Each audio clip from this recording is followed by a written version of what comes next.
Dalam Bapa dan Putra dan Roh Kudus, amin. Allah Bapa di surga, kami mengucap syukur dan terima kasih bahwa kami Kau beri contoh seorang Yohanes Pembaptis, supaya kami siap mempersiapkan batin, pikiran, hati, raga, diri kami seluruhnya, sehingga kami dapat menerima Allah yang menjadi manusia dalam diri Yesus di hari Natal nanti.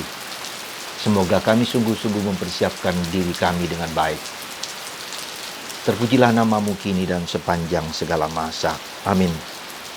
Para saudaraku yang terkasih dalam Kristus, pada tanggal 6 Desember 2020, hari Minggu, kita diingatkan akan tokoh Yohanes Pembaptis. Yohanes Pembaptis diutus untuk mempersiapkan kedatangan Kristus. Bertobatlah, bertobatlah. Itu yang diwartakan oleh Yohanes kepada umat Israel, karena akan datang seorang yang lebih besar daripada saya. Membuka tali kasutnya pun aku tidak layak. Pertobatan itu sesuatu yang sangat-sangat tidak mudah. Pertobatan itu sesuatu yang sulit kita lakukan dan kita jalankan. Ya. Dan pewartaan tentang pertobatan Yohanes itu sudah dinyatakan di dalam kitab Nabi Yesaya, yang mau mengatakan bahwa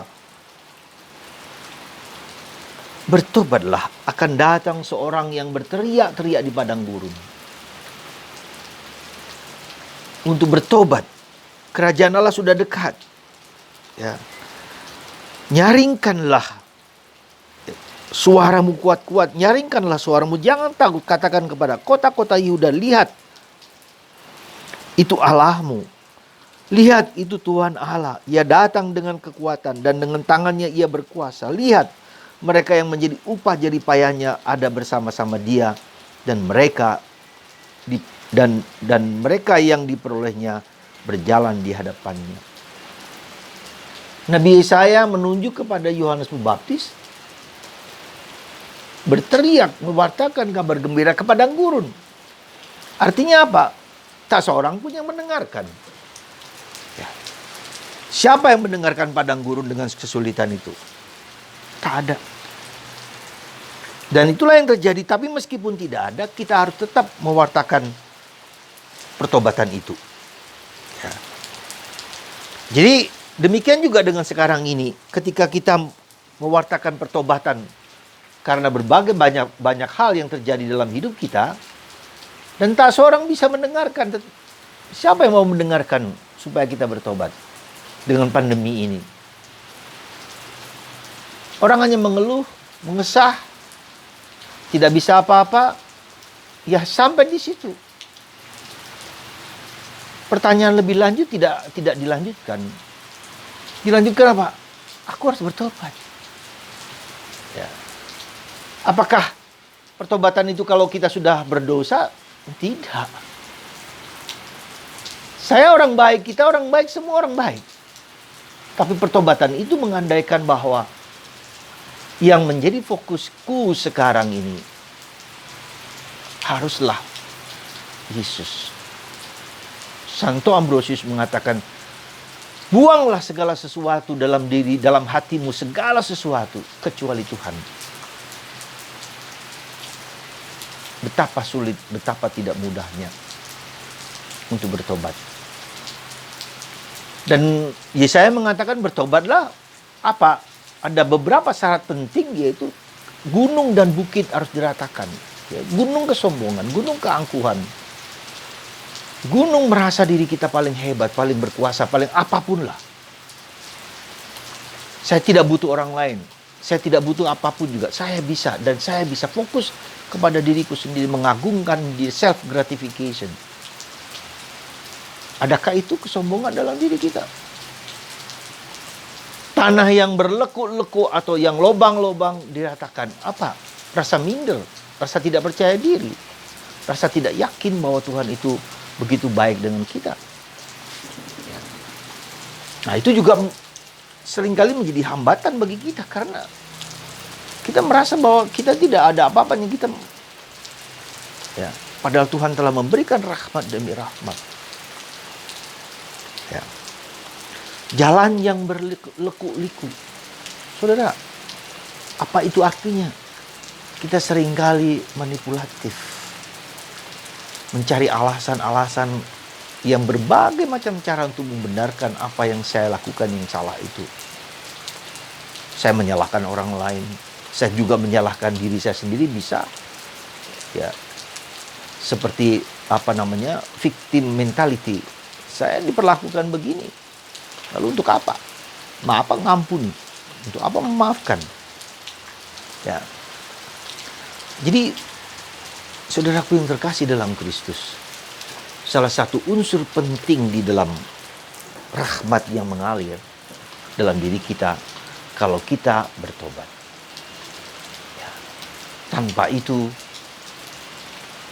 rahmat Allah akan tersumbat.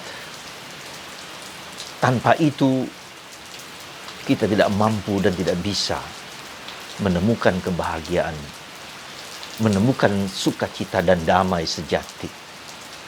Kalau kita tidak melelehkan, melunturkan ego-ego kita. Saudara, jujur saya mengatakan pandemi yang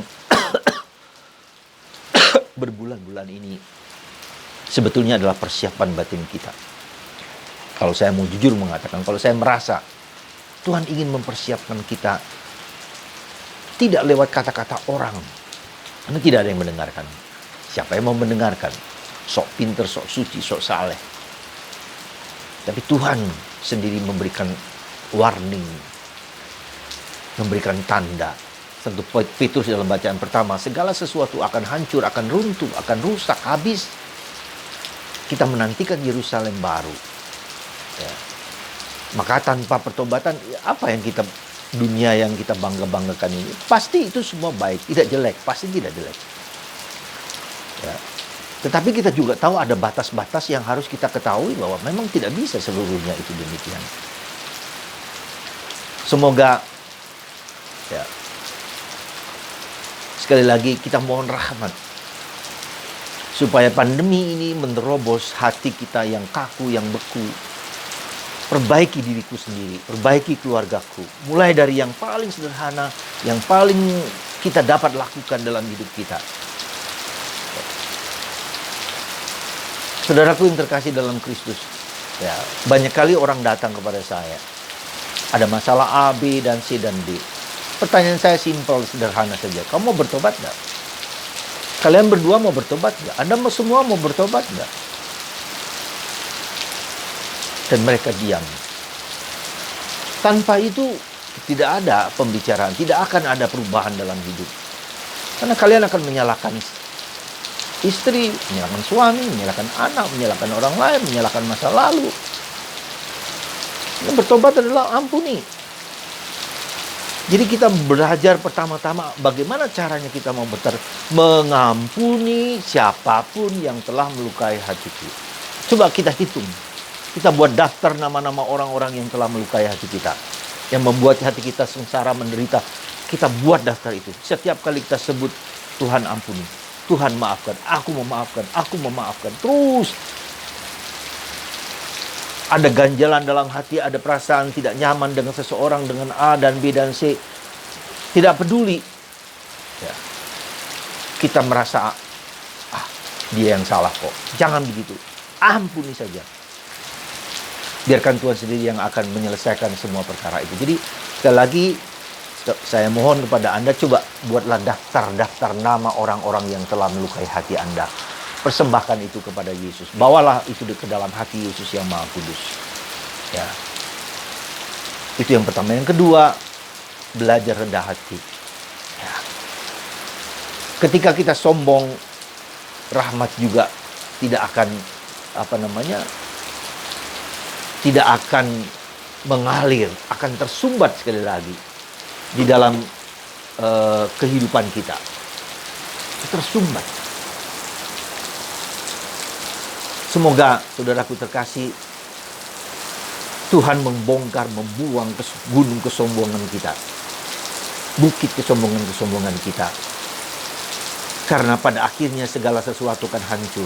Kita, ya mungkin kita mengerti bahwa kita tidak sombong, tapi jelas-jelas dari sikap kita, ya, tidak mau mendekat, tidak mau ketika kita tahu, kita sadar tahu, tapi kita tidak berbuat apa-apa untuk mengubah itu. Bagaimana kalau kita sungguh-sungguh menjadi baik adalah mulailah kita rendah hati, mulailah kita mengampuni, dan kita mulai datang kepada Yesus. Datanglah kepadaku kamu semua yang letih, lesu, beban berat.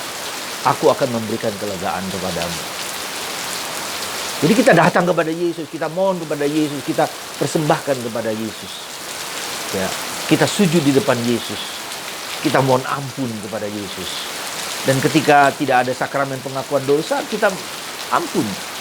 Dalam hati kita yang terdalam, Tuhan ampuni aku, ampuni, maafkan segala dosa-dosa, kekurangan, keterbatasanku di masa lalu, apapun juga yang telah kulakukan. Semoga hujan yang hari ini mengalir di Kota Batu, ya, memberikan hujan rahmat kepada Anda semua, kepada kita semua.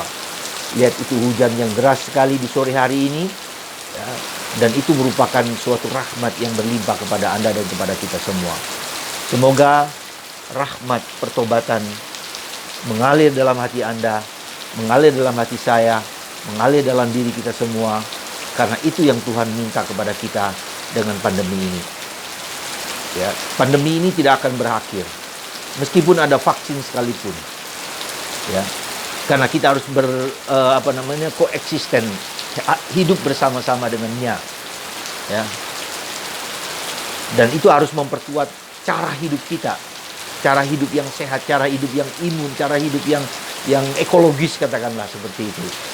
Tidak bergantung kepada dunia kimia, tetapi ekologis, alam. Alam sekarang sudah dirusak dengan teknologi, dengan